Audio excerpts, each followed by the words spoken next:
2 plantes pour vous permettre de purifier vos pierres. Vous le savez, c'est important de le faire très souvent puisqu'il faut évacuer les énergies négatives qu'elles contiennent.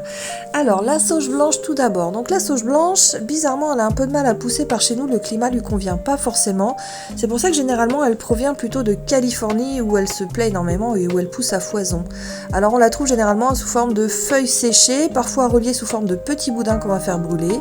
Mais on la trouve aussi très souvent sous la forme de bâtonnets d'encens comme ici, ou une autre variante sous la forme de cônes d'encens. Vous la trouvez également en résine d'encens qu'on va faire brûler sur un chardon ardent. Dans tous les cas, le principe reste le même. Le but est de passer nos pierres et nos bijoux dans la fumée afin de les purifier. Alors, maintenant passons au Palo Santo. Cette fois-ci, c'est un arbre qui est considéré comme sacré par les Amérindiens, qui l'utilisent depuis la nuit des temps pour purifier les corps et l'âme des gens. Alors, on va le trouver sous forme de petites lamelles de bois séché que l'on va faire également brûler. Et on le trouve aussi sous forme de résine. Voilà, une très jolie résine avec une très belle couleur. Le principe est le même, hein. On passe les pierres dans la fumée.